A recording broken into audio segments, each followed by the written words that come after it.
अस्सलाम वालेकुम जी। डेप्रिसिएशन का क्वेश्चन सॉल्व करने के लिए कुछ स्टेप्स मैं आपको बता देता हूँ ताकि आप जब डेप्रिसिएशन की कोई भी प्रॉब्लम सॉल्व करें तो आपको आसानी हो। डेप्रिसिएशन की प्रॉब्लम सॉल्व करने के लिए आपने क्वेश्चन के अंदर जब उस क्वेश्चन को बड़े ध्यान से और गौर से पढ़ लेना है तो आपने चंद एक बातों को लाजमी तौर पर ऑब्ज़र्व करना है, क्योंकि हमें डेप्रिसिएशन की प्रॉब्लम सॉल्व करते हुए इन तमाम पॉइंट्स को अपने माइंड में रखना होता है। अगर ये पॉइंट्स क्लियर ना हो माइंड में तो डेप्रिसिएशन की प्रॉब्लम सॉल्व करते वक्त फिर हम उसका एग्जैक्ट जो पिक्चर है वो हमारे सामने क्लियर नहीं होगी और डेप्रिसिएशन का प्रॉब्लम जो है वो अच्छे तरीके से सॉल्व नहीं हो सकेगा। तो सबसे पहली चीज़ जो आपको याद रखनी है, हमेशा क्वेश्चन में आपको बताया जाएगा कि आपने कोई एसेट, फिक्स्ड एसेट कितने में परचेज़ किया।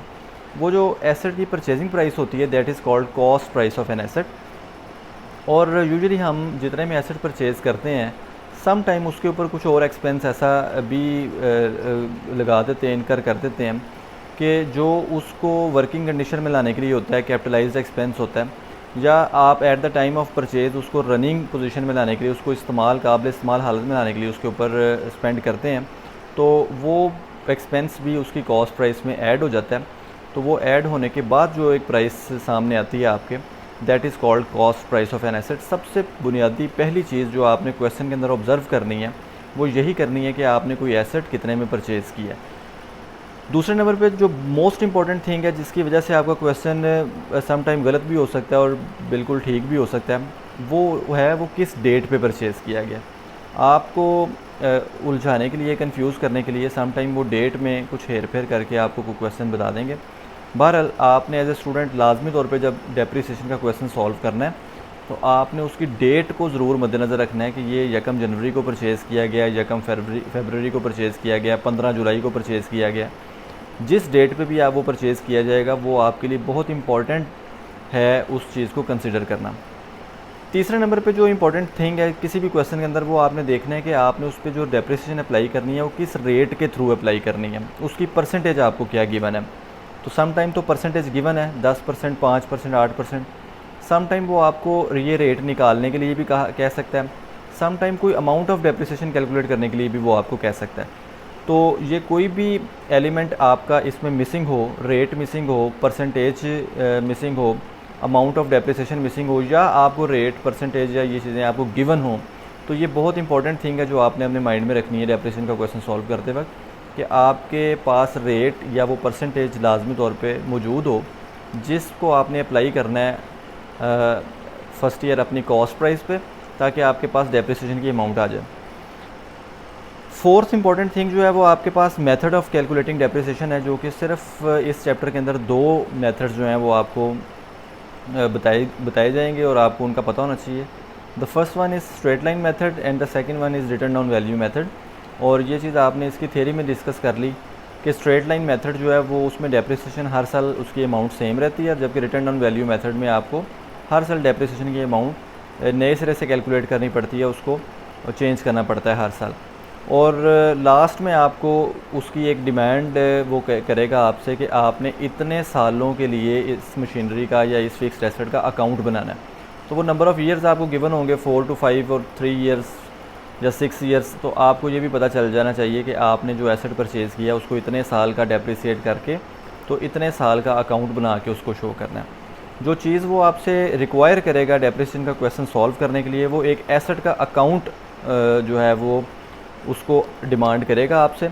अकाउंट के बारे में ये बात याद रखिएगा कि अकाउंट जो है वो लेजर, बेसिकली लेजर को कहते हैं। लेजर एक बुक है जिसमें अकाउंट्स बनाए जाते हैं। फर्स्ट ईयर में आप लोगों ने लेजर्स का एक कंप्लीट एक चैप्टर पढ़ा था जिसमें आपने अकाउंट्स जो हैं वो बनाए थे, इसलिए लेजर का परफॉर्मा आपको याद होगा। चूँकि ये एक फ़िक्स्ड एसेट का अकाउंट बन रहा है तो एसेट के अकाउंट में हमें ये बात rules of debit and credit में पढ़ाई गई थी कि ये हमेशा तब डेबिट किया जाता है जब आप इसमें इंक्रीज़ देखें, या डेफिनेटली जब आप इसको परचेज़ करेंगे तो बिज़नेस में ये इंक्रीज़ होगा, आप इसको डेबिट कर देंगे। और ये क्रेडिट किया जाता है एसेट आपका उस वक़्त जब इसमें कोई डिक्रीज़ आती है। तो आपको ये बात भी अच्छे तरीके से अब पता चल गई होगी कि डेप्रिसिएशन जो है वो decrease in the value of fixed asset होती है। तो हम इस डिक्रीज़ से इसके अकाउंट को क्रेडिट करते हैं। तो ये जब परचेज़ किया जाएगा तो आप डेबिट करेंगे, क्योंकि एसेट का अकाउंट है, हमेशा जब परचेज़ किया जाता है डेबिट होता है। और अगर आप इस पर डेप्रिसिएशन चार्ज कर रहे हैं 1 साल के बाद तो फिर आप इसकी इस डिक्रीज़ को इस अकाउंट की क्रेडिट साइड पे नोट करेंगे। और इस क्वेश्चन को सॉल्व करने के लिए जो आपके पास तीसरी बात आपके माइंड में होगी दैट इज़ कि जो डेप्रिसिएशन आप इसको साल के एंड पे कैलकुलेट करके क्रेडिट साइड पे लिख चुके हुए होंगे वो आप इसकी कॉस्ट प्राइस में से माइनस करेंगे, ये देखने के लिए कि आपके पास साल के आखिर में ये एसेट अब कितने का बकाया बच गया है। That is called balance of the asset और the book value of the asset. तो स्टूडेंट्स, मैंने आपको चंद एक चीज़ें बताई, मैं रिवाइज़ करता हूँ इसको। आपने इन चीज़ों को हर क्वेश्चन के अंदर अप्लाई करना है, देन आपका ये क्वेश्चन जो है वो ईजिली सॉल्व हो जाएगा। First of all you have to understand what is the cost price of an asset, that price at which the asset is being purchased, and some expense which is capitalized or spent at the time of purchase of an asset, इसको cost price कहते हैं। Number 2 किस date पे purchase किया गया है, number 3 किस rate पर इसको डेप्रिसिएट किया जाएगा, नंबर 4 किस मेथड के थ्रू किया जाएगा, एंड कितने अरसे के लिए आपने अकाउंट बनाना है। तो स्टूडेंट्स, हमारे सामने जो क्वेश्चन है उसमें आप देखें तो सबसे पहले इसकी कॉस्ट प्राइस में उसने लिखा कि हमने 1 जनवरी 2016 को, यानी कि 1 जनवरी 2016 को एक एसेट परचेज़ किया है।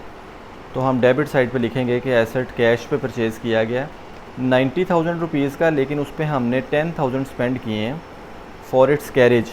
तो at the time of purchase जब आप इसके ऊपर 10,000 खर्च देंगे तो आपके पास इसकी जो कॉस्ट प्राइस आएगी दैट इज़ 1 लाख रुपीज़। यानी कि आप इसकी मशीनरी की अकाउंट की डेबिट साइड पे कैश के नाम से लिखेंगे कि 90,000 आपने ये कैश इस मशीनरी को डेबिट करते हुए स्पेंड किया है for its purchase and 10,000 for its carriage. तो टोटल कुल मिला के ये 1 लाख रुपए की अमाउंट बन गई, जो कि 1 जनवरी 2016 डेट के कॉलम में और अमाउंट के कॉलम में 1 लाख रुपए से आ गई। अकाउंट आपके सामने, ये एक डेबिट साइड है, ये एक क्रेडिट साइड है। ये फर्स्ट ईयर में आपने पढ़ा हुआ है, इसमें दोनों तरफ डेट का कॉलम और दोनों तरफ रुपीज़ का कॉलम। अकाउंट आप लोग तमाम इस तरह से तैयार कर लेंगे। दरमियान वाली लाइन को हम डबल लाइन कर देते हैं ताकि डेबिट और क्रेडिट में डिमार्केशन हो सके और वो अच्छे तरीके से आपको पता चल जाए। जितने का एसेट परचेज़ किया है, number 1 first of all cost price of an asset हमारे पास होनी चाहिए क्लियर। हमने 1 लाख रुपए का एसेट परचेज़ किया। याद रखें कि आपको क्वेश्चन के अंदर वो ये बताएगा कि आपका साल कब क्लोज़ होता है। यूजुअली आपका हर साल 31 दिसंबर को क्लोज़ होता है। तो 31 दिसंबर 2016 में क्रेडिट साइड के ऊपर ये एसेट 1 लाख रुपए का आपका ड्यू टू यूज़ कम हो जाएगा, डिक्रीज़ हो जाएगा। तो जब ये डिक्रीज़ हो जाएगा तो डेफिनेटली आप इसको रिकॉर्ड करेंगे on the credit side by the name of depreciation. Asset आपका डिक्रीज़ हो गया ड्यू टू डेप्रिसिएशन, और हमने देखा कि उसने हमें बताया कि ये 1 लाख रुपए का एसेट आपका 10% के हिसाब से डिक्रीज़ होगा। ये क्वेश्चन में लिखा हुआ है। तो स्टूडेंट्स, आपको ये बात अच्छे तरीके से पता है कि हम जब किसी का 10% कैलकुलेट करना चाहते हैं तो हम उस अमाउंट को मल्टीप्लाई कर देते हैं 10 से और डिवाइड कर देते हैं 100 से, तो ये उस चीज़ का 10% आ जाता है। तो 1 लाख का जब आप 10% कैलकुलेट करेंगे तो दैट विल बी ₹10,000। तो जब आप इस 10,000 को इस डेप्रिसिएशन के अगेंस्ट लिख देंगे तो ये आपकी वो दूसरी वर्किंग मुकम्मल हो गई जो बेसिकली आपसे रिक्वायर की जा रही थी। लाख रुपए का एसेट आपने ख़रीदा, 10% निकाला उस पर डेप्रिसिएशन साल के एंड पे, तो आपके पास अमाउंट ऑफ डेप्रिसिएशन आ गई 10,000। अब आपने इस 10,000 को इस 1 लाख रुपए में से माइनस कर देना है, ये देखने के लिए कि आपका 31 दिसंबर 2016 को एसेट कितने का रह गया। तो जब आप 31 दिसंबर 2016 में इसका बैलेंस निकालना चाहेंगे तो बेसिकली आप इस 10,000 को माइनस कर देंगे फ्रॉम 1 लाख रुपीज़। तो आप 10,000 को माइनस करेंगे 1 लाख रुपीज़ में से, तो आपके पास आंसर आएगा 90,000। ये 90,000 का बैलेंस आपके पास रह गया, जिसको कि आपने कैरी डाउन करना है फॉर द नेक्स्ट ईयर। 2016 है तो 2017 में आपने इसको कैरी डाउन कर लेना है। हम इसके नीचे एक लाइन लगा देंगे इस टोटल की कि हमने इस 1 साल की वर्किंग को मुकम्मल कर लिया, और उसके बीच में हम इसका टोटल लिख देंगे। स्टूडेंट्स, ये बहुत इंपॉर्टेंट थिंग है जो आपने यहाँ पर बिल्कुल नहीं भूलनी कि सबसे पहले हमने देखना है कितने का ख़रीदा गया, दूसरे नंबर पे हमने देखना है वो कितना डेप्रिसिएट हुआ, तीसरे नंबर पे हमने देखना है कि वो कितना रह गया, बच गया बैलेंस। ये 3 चीज़ों की वर्किंग 1 साल मुकम्मल करती है, और 1 साल की मुकम्मल करने की हमारे पास जो हिंट है दैट इज़ कि वो उसके नीचे आपको टोटल ये नज़र आ रहा है।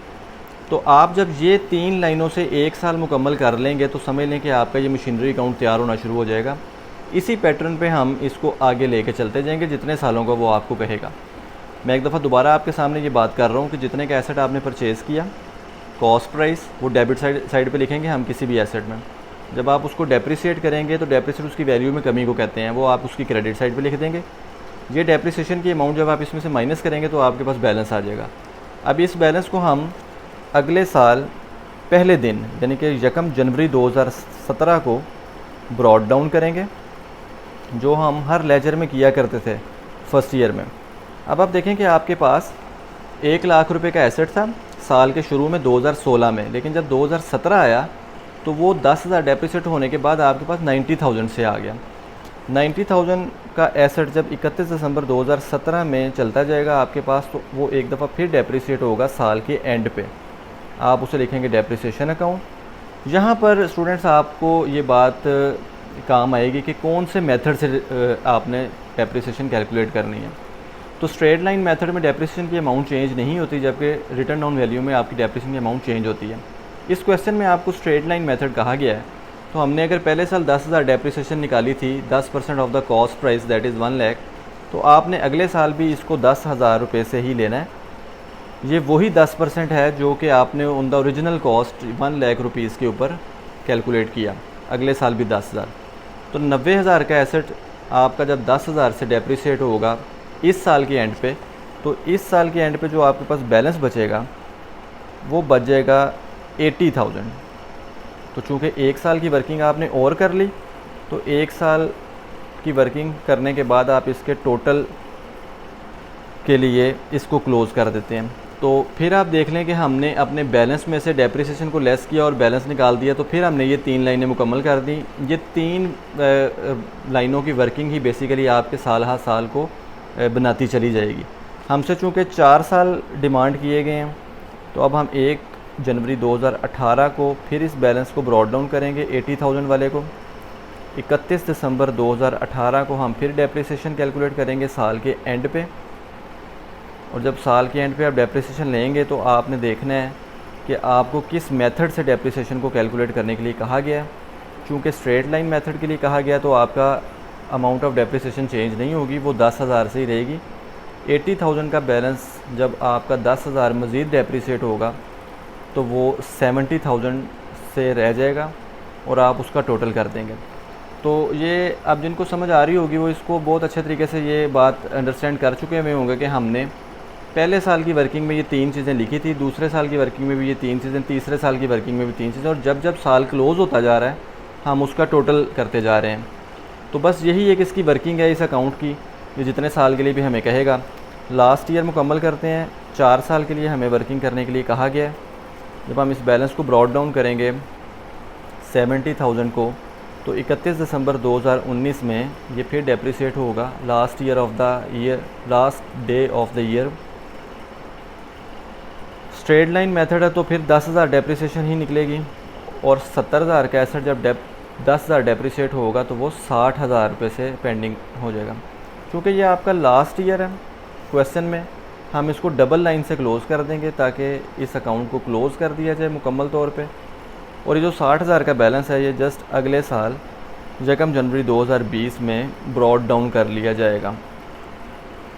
स्टूडेंट्स, ये जो सारी वर्किंग आपके सामने इस वक्त आपको नज़र आ रही है कि जिसमें आपने एक एसेट की कॉस्ट प्राइस से शुरू किया, उसको डेप्रिसिएट किया और उसका बैलेंस निकाल दिया, फिर उस बैलेंस को मज़ीद डेप्रिसिएट किया अगले साल के एंड पे और उसका फिर बैलेंस एक निकल आया, फिर उस बैलेंस को ब्रॉड डाउन किया गया और फिर डेप्रिसिएट किया गया और फिर एक बैलेंस निकल आया, फिर उस बैलेंस को मज़ीद उस साल के एंड पे डेप्रिसिएट किया गया और एक बैलेंस निकल आया, और लास्ट में आपने उस बैलेंस को ब्रॉड डाउन करके उसको रिक्वायर्ड ईयर्स के बाद आपने उसको बता दिया कि हमारे पास इतना बैलेंस रह जाएगा। तो ये जो आपने एक पूरी वर्किंग शो की और इस अकाउंट को आपने तैयार किया, इसको डेप्रिसिएशन की प्रॉब्लम को सॉल्व करना कहते हैं। उम्मीद है कि आपको ये चंद बातों की मदद से डेप्रिसिएशन का प्रॉब्लम सॉल्व करने का पता चला होगा।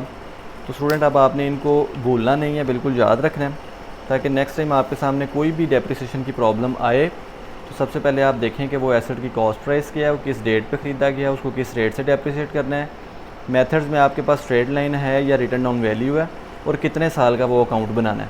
फिर आप अल्लाह का नाम लेकर शुरू करेंगे, परफॉर्मा बनाएंगे, लेजर की तरह का परफॉर्मा है, ऊपर टाइटल देंगे जिसका अकाउंट बनाया जा रहा है।